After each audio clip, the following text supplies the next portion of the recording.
Jamerson, what's going on? How you been? I'm doing well. I am doing well. I couldn't be better, man. I can't be better. Things have a lot's changed since the last time we seen each other, huh? Yeah, so let's see. When's the last time we physically saw each other? 20, Because I moved in 20, but I've been back though. We hung out. Yeah, 2018? it's like 2018, Yeah, 2019. 2018, somewhere around there. Yeah. Yeah, man. What's been going on? How's everything been? It's been good. It's been good. A lot has changed since the last time we've seen each other. Man, life has been moving at the speed of light. I'm talking, it's from on to the next job. Probably been at two different jobs since the last time I seen you. On the work side of the house and on the music side, we had the pandemic, everything stopped, and you kind Yep. of have that feeling like, do you still got it? Can you do it? Do you want to do it? Right. And I Yeah. say this as someone who, also became a parent at the same time. And I'm sitting here like, where are we at? And then you kind of doubt yourself for a little bit. And then you feel like, you know what? Let me get back into it and see how I feel. You dive back into it and you're like, you know what? It just feels like riding a bike. You forget it, but then you get on and you're like, oh, this is easy. I haven't missed anything. So it's been great. It's been great. I can't complain. I can't complain. I'm still performing at least at the minimum once a month. I'm definitely not at where it was when you last saw me. I think at that point in time, I was doing almost a Wednesday, Thursday, Friday, Saturday at that point. Yeah, those I was still doing Saturdays. But yeah, it's calmed down a little bit though, for sure. It's definitely calmed Yeah. down a little bit. Yeah, you were one of the first. No, let me think. You were the second guest we ever had on the podcast because it was me, Sean. So we Yeah, like did interviewed yeah, Sean, yeah. who I just checked in with last week. Awesome. He's out in Cali now. Good. Um, and we were talking, and at that time, we were both working at Skyward. Yep. Your schedule was nuts. You were living in Cambridge and Yep. doing shows in Boston. You would leave work, like go rest for like an hour, Yeah, I would pack leave all your stuff. work. I would rest for like an hour, an hour and a half max, and literally I would perform from 9 p.m. to 2 a.m. And it was wild. Like, those are the days where, like, in your younger years where you can bounce back like there's no tomorrow. You do that now, you're like, man, I'm still feeling it the next day, missing out on the sleep. But it's crazy to think how wild of a schedule I used to do. Like legit, I would do even like the Thursdays and the Fridays, especially the Thursdays were tough. The Thursdays, man, you do a club till 2 a.m. and I'm working a full time job, and you're like, yo, I'm gonna get home probably by like 2:33, and I gotta figure this out because I'm only gonna get a couple hours sleep, and I gotta make like I wasn't out last night when I show up at the workplace. So it is absolutely wild, man. I don't regret it though. I tell you, I don't regret it. It was worth every single minute. Yeah, at that point, I remember. So for those who don't know, Jameson, you were working in IT as well as DJing. Yep. Uh, when I'm in Boston, you had multiple residencies and you were doing multiple gigs. I remember specifically we visited you at Hong Kong. I remember you were also doing the That was epic. what is it? Ebony? Ebony Ebony? Gala. Yeah, Ebony Gala. still You doing doing the it. Ebony Gala? You Still still do the Ebony doing it. Gala? Still doing it. I can't believe I finished year 7 this year, believe it or not. Yeah, in December. And you were traveling too because your boy was Yep. doing shows. Yeah. So that back when I last saw you, I did professional relaxation. I believe that was a year in DR. That was the year. It was 2017, 2018. Yeah, that year was in DR. So that one was a cool trip that year. And that was the thing that was mind blowing. It was similar to what we had talked about when we were at Turtle Swamp, where like, somebody discovered me from doing the Ebony Gala from word of mouth. A guy in Atlanta had reached out to me, and he brought me for year 2. So the first year we did Panama, and then he brought me on board for DR, and that was crazy. I had a really good time for that one. That one is nuts because you play out here, you're nobody. Nobody. I mean, you're somebody to a degree, but no one really cares. Let's be honest. Then you go somewhere else, and people showing you love as if like, you're the next big thing, which is, humbly speaking, not the case. But it was fun. I learned a lot too, and I did something cool in that one. I did a behind the scenes series of life as a DJ. So I want to show people like what we actually do, not just we go into a venue. So I documented the whole thing from when I woke up to what I was doing and eating, but more so like sound check. And now I'm doing sound checks with like Def Jam comedy artists like some more. and like I'm meeting her for the first time, and she's telling me how she wants her set to go and working with the promoter. And then Uncle Luke, he was on that trip as well. That was wild. That was wild. Let me tell you, old ass Uncle Luke, he still get it in. It's Yeah. wild. This man be having them old heads going crazy. It's absolutely wild, man. I'm like, what are you, like 60? Still got it. Still got it, man. And it's funny when that first interview we did 8 years ago, you were like, it's you want to travel with it.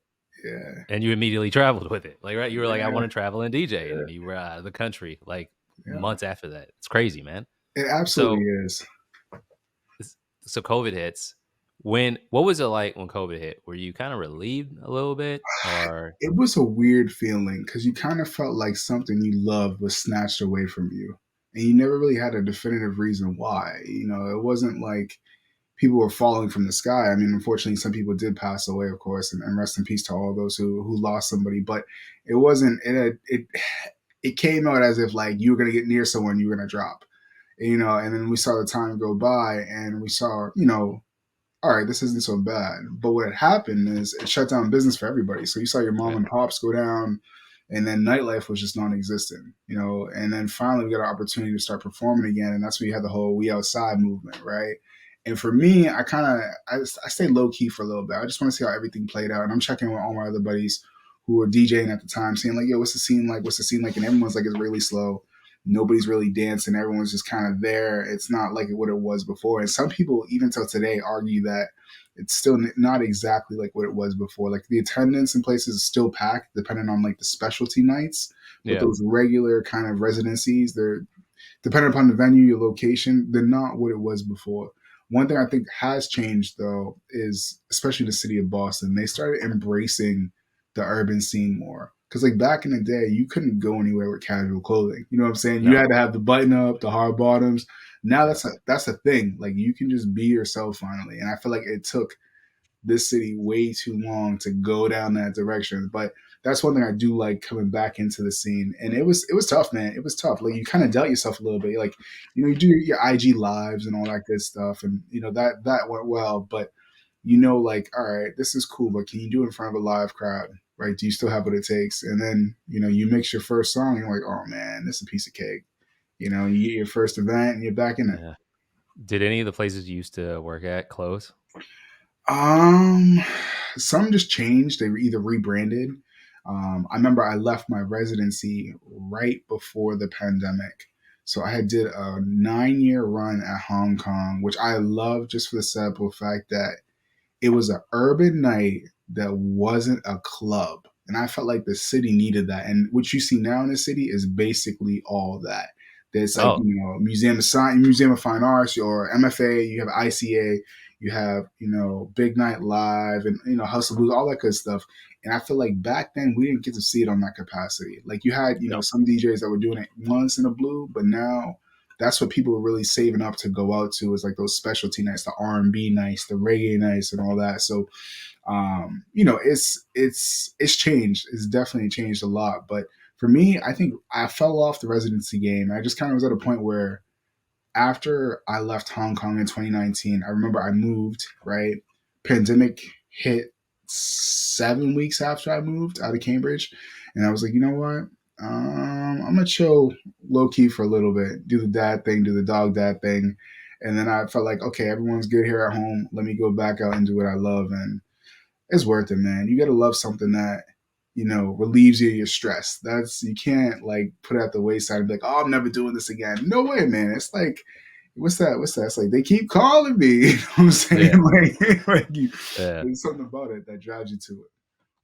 So professionally, how much did things change? A When lot, a what's been going on? lot, Because a I've seen lot. some of the things, Yeah, just it because we're it friends has online. But been wild, humbling, and like not chaotic, but just like it was really strange how everything had played out. So at the time, I remember I had left Skyward. I went to another company, Wellframe. I was at Wellframe for I don't even know how many years, like almost was I at 3? I don't even know how many years it was now. It was a while. I was there for a while.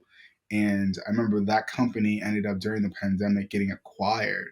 Like they Mm, got acquired by another company. So I moved over to another job. I still had a role there, but I didn't like the new role they gave me. And I just did something different. And I said, you know what? Well, since I'm not performing, I'm gonna lock in on my 9 to 5 and try to push my salary as high as I can. And okay. so I literally was like, at the time I was I think I was a sysadmin at the time. I was a sysadmin at the time, and I got promoted to an IT manager. And so I took that to two other companies and did compliance as well. And then now I'm an IT manager at a cybersecurity company in Boston. And so that has come a long way from being in the healthcare space to now in the cybersecurity space, which was a space I wanted to play in for a while. So it's been great. I remember managing a team of one to a team of seven, eight, and it's a massive change. And I'm talking globally. So the time I wake up, I got members of my team who've already sent me a message 7 hours ahead of time, so it's a lot has changed there. And that's really been my focus. Like I love what I do on the side, and I'm very selective with the events I pick. I'm so selective because I'm not in it for the money. I'm in it because I love it. Like I just legit love performing in front of people. So I don't have to take the weddings. I don't got to take, grandma's event down the street, her 80th or some BS like that. You know what I'm saying? I'm very selective. And the thing is I like even change my pricing guide a lot around that. Like I legit, people are paying me. Yes, you're paying me to perform, but you're really paying for my time away from home, my time away from my Yeah. daughter and my family. So that's really what it is now. And the work side is just it's intense. The job I'm at now is aggressive. I love it. I got a good crew that I'm with. I'm learning a lot, which is where I really wanted to get from the role. And I'm trying to figure out what's my next step after this. I got a few years. I'm probably going to do this. I don't know. I think at some point in time, Joe, I want to start my own business, something where I could work from home, but make it for myself. You know what I mean? Not living somebody else's dream, live my own dream, man. Every time I go into the office, I sit there and I ask myself, I'm working for somebody else's dream. I'm trying to have, my own business where I don't got to do that no more. I think that's just something that a lot of people aspire to. It's just about how bad do you want it? Have you carved out a path in order to get there? So, I think it's important. That's been tough for me personally because it the natural progression in corporate uh is managing. And first, shout out to Tragic Johnson, my boy Brandon from Baltimore. Uh, it's it's tough, man, because it's like one thing when you're just doing a task and you're really good at that task, you can compartmentalize that. When you start working with people, it's a whole new thing. There's all kinds of expectations. So I've always been scared of having things like this, having other things we've done in the past. Mm-hmm. I'm like, bro, if I commit to this, I got to commit to this. I've never wanted to be the guy who's like, yeah, I'm a manager. I'm just not going to care because you can't, you can't do that. Like, I can't, Gotta care, man. you can't be like, yeah, I got my passion. Yeah. I don't, you figure it out, guys, because they're looking it out. They're looking out for you. How Right. is that? How's that transition been to managing? It's different. Like when you're a solo contributor and you become a manager, you realize two things. Like you, as a solo contributor, and if you had a good job, you're automatically accountable. Like you take pride in your work, right? Because it's all you. Now you realize your performance is based upon your team, a whole group of mofos that you kind of see them as damn near extended family. You're with them more than you are with your personal family. And so for me, I had no problem with that adjustment. When I had moved into the role at the cybersecurity company I'm at now, I had folks on this team that I, didn't hire. And that was new for me because usually I'm used to hiring my own team. And that's what I had done before, even when it was a small team of one or two. So that was a different feeling, and you get to learn everyone's personalities, and that's the thing is you got to understand your team, but it's kind of like being a coach. That's exactly what it is. It's exactly like being a coach, right? Are you going to be a Greg Popovich? Are you going to be a Doc Rivers? Are you going to be whoever? You know what I'm saying? So for Yeah. me, my style was in order for me to get these guys to listen to me because I'm just some random black dude off the street. They don't know who I am. I'm here, and they're kind of you kind of have to prove to yourself, but prove to them why you were put in this role, right? To lead them and lead by example, not being afraid to, I'm going to do all the work you guys do just so I can show you I can do it. So I can understand what you're going through so I can relate to it to better coach you. And for me, I found that to be something that I just enjoy, man. I enjoy it. It is like having there's days where I come home and I'm like, man, they driving me crazy. Like, you know what I'm saying? But overall, I love it. It's a different challenge that I feel like in order for me to get to a next role, whether that's a director or whatever that may be, right? It's just something that you got to get more reps in, and I think I'm at the right time in my life in order to do it. And I love it, man. I love it, especially when you see. I had the ability to promote someone from my team, and that was an awesome feeling. Like it's crazy because I've been in that seat before, where Right. someone gave me that role. I'm actually when I became a manager, I remember I felt like, oh, this is awesome. It's something I wanted for a while, and I remember when I promoted someone on my team to the next team up, and I remember seeing their face when they got it, and I think they kind of knew they were going to get it at some point in time. But just knowing that I was able to do something that changes people's lives, like you literally putting money in people's pockets, right? Things that are be their building blocks for the foreseeable future. So it's a humbling experience, man. Extremely humbling. You ever have any insecurity when it came to managing, like the imposter syndrome of now people you have to tell people what to do, and you're Oh man, I got no problem with that. oh okay good. I think for me, I think it was more so like I'm already at a company where there's like very few black folk. So, coming in as a manager, you feel like not to say that someone's putting weight on your shoulders. That's definitely not the case. Everyone at this company is super cool. I'm lucky to be there. But you kind of feel like, just like anything, even when you're solo contributor, you got something to prove.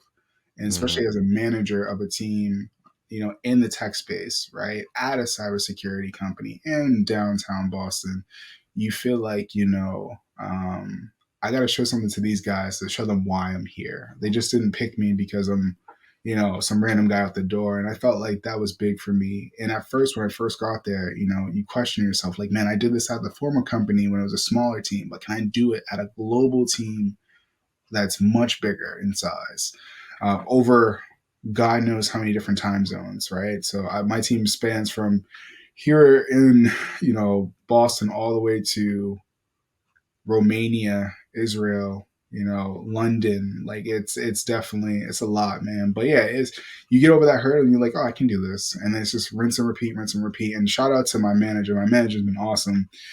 He's been really putting me under his wing, and he sees what I'm doing and he respects it a lot, and he's just trying to bring some other stuff out of me, and I like it because that's what I'm here for, right? I don't go into it as a manager saying I know everything. Hell no, I'm learning as I go. Some things work, some things don't work. Like I realized my team is really sneaky about their vacation days, and I'm like, all right, I see what y'all doing. I see exactly what y'all doing. So now I'm trying to beat them to put my days in first before they put it in. I got a homeboy putting it in like God knows, like all the way to December. I'm like we ain't even halfway yet through the year. You know what I'm saying? I'm like, I get it, I get it, I get it. So you're commuting to Boston? Yeah, commuting from Boston, that's hybrid. So I get a couple of days from home, but mostly I'm in the city. I prefer. This is gonna sound weird. The U.S. is the only country right now that doesn't force all the employees to go back. So if you go to other countries, everyone's back in the office. It's not even a thing. This work from home thing. They're like, yeah, all right. So for me, I felt like yes, I could work from home, but I really like, you know, I see it as if you work from home, out of sight, out of mind, and you think about the economy and layoffs and all that, you kind of don't want to be out of mind. You want to be front, clear as center in people's face. Like, oh, I know who he is. I see him in the office all the time. You know what I mean? And I thought that was really important, and it paid off because now you become a household name. People know who you are. They know your team. They know your work ethic. And for me, being at a new company, I felt like that was key. Yeah, maybe like down the road a little bit more, I'll put some more time from home. But starting out there, I just knew like I want you to know my name. You don't have to know exactly what I do, but at least know my name. I'm here. I'm more productive away. I like having a dedicated workspace that's not my house. Like it's Something about it. yeah. You know me. I couldn't sit still when we were working together. So it's like I can't do any of that. There are definitely pros to not having to get up and go out. Yeah. But my couch is like right there. My Oh, TV's it's right teasing, man. there. It's You know it's what I so mean? tempting. It's I have so tempting. it's just like what are we doing? So Right. I do miss and I miss the rhythm of it before COVID. I used to, get dressed, get on the train. Yeah. My podcast game was crazy. Yeah. Yeah. Music game because that was part of it, and I just missed the camaraderie of it. So Yeah. no, I understand wholeheartedly. So it sounds like you've been making strides on the personal end. Were you ever gonna not DJ anymore? Nah, I couldn't. There's no way. There's absolutely no way I can hang it up. I feel like I wouldn't say I'm out of my prime. I think I hit my prime probably between 2015 and 2018. I think those were like where I was just Wednesday through Saturday, having fun.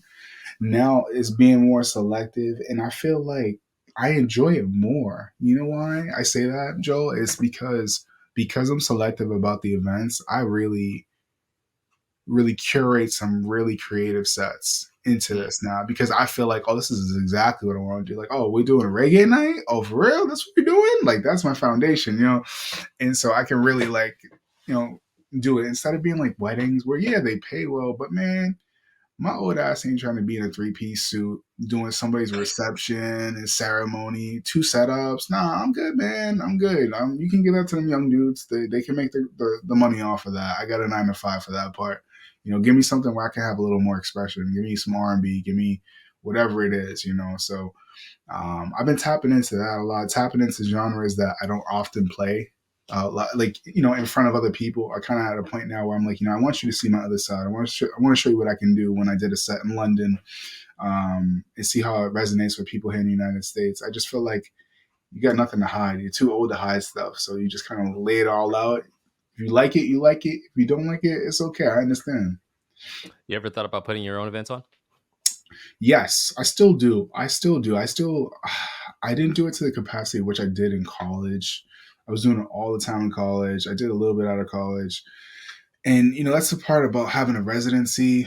But at the same time, it's like one of those things where I only will do a residency if I have full control over everything. Like, Right. I have full control over everything. I'm not, somewhat of a control freak in the sense of if my name and my brand is on something, it has to represent me. I don't want something that's going to be somebody else's vision and bringing me in to morph it a little bit. It's got to be fully me. So I've been thinking about something really big actually. Next year is my 20-year anniversary of doing this music thing.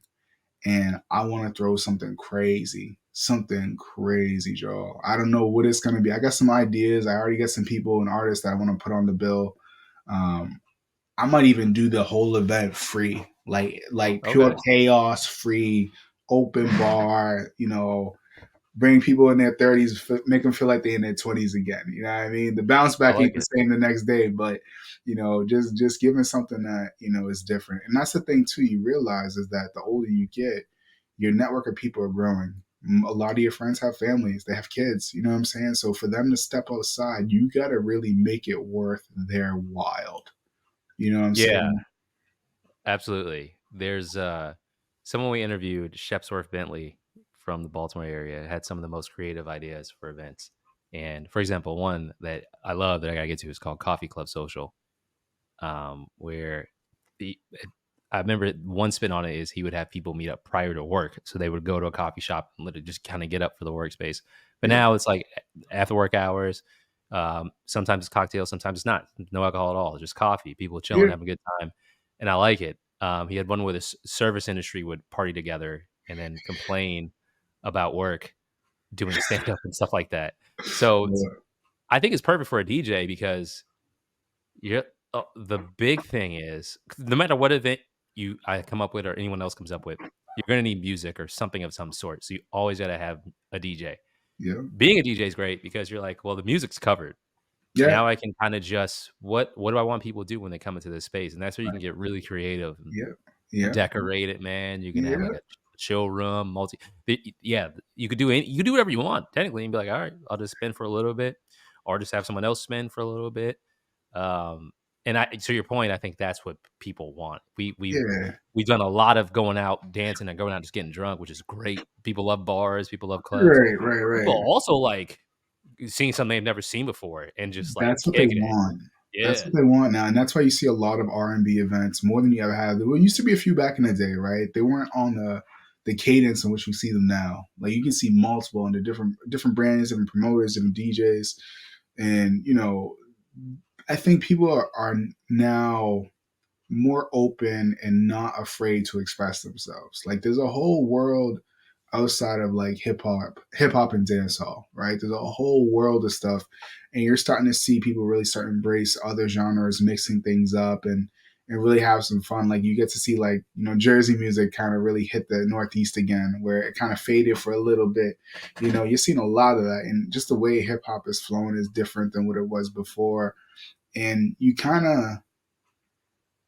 kind of play with people a little bit more now. I feel like you're more open to playing cool stuff like this artist or that artist, and not just the same five people. People don't want that anymore. Like people want to hear something different. Yeah, play the bangers, but play me something that makes me say, what artist is that and what DJ is playing that?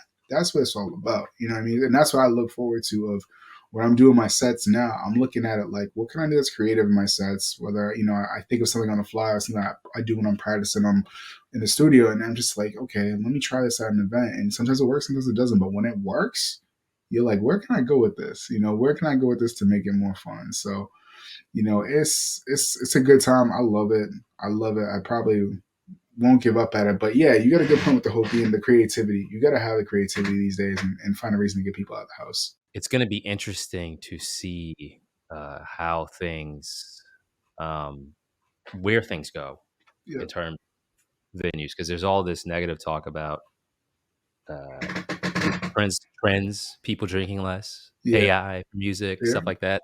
So there's a lot of gloom and doom, but in reality, people are social. People It is what it is. are, and they You will know. be. And I think you know what it is. I think it's the season of the creatives. If you're creative, you're gonna eat. You're gonna win big time. If you can't be creative, the game is not going to be for you as much, because that's where people are at right now. They want stuff that's different. They want, we went through the phase of brunches. We went through the phase of, this type of genre night, that type of genre night.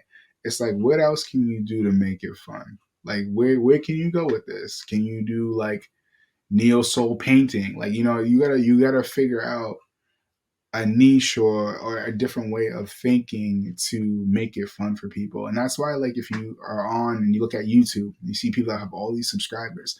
9 times out of 10, they're all in little like niche areas, and that's what Hmm. drives their fan base, because there's somebody else that likes that not a lot of people are listening to, and that people gravitate to it.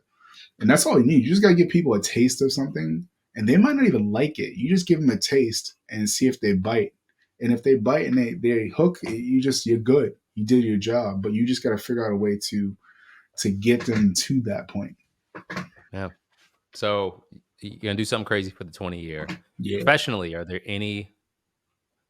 is there any milestone professionally It's that has eluded you that you're still looking at? it's funny you mention that, because that's really what drives me. I always say to myself, what do I want to do? The big one though for me was playing in other countries. That was, when I tell you, that was on my list for so long. Like from when I started in '05. I remember when I hit like '07, '08, I was like, yeah, man, it would be pretty cool to like go to another country or do something like this. And I had the ability of doing that a few times. That was fun. But I thought about, I played at Carnival before. I did the other country thing. And those are the big ones that were on my list. To play in Cambridge Carnival at one point, which I got to do, and, play soca and all that good stuff.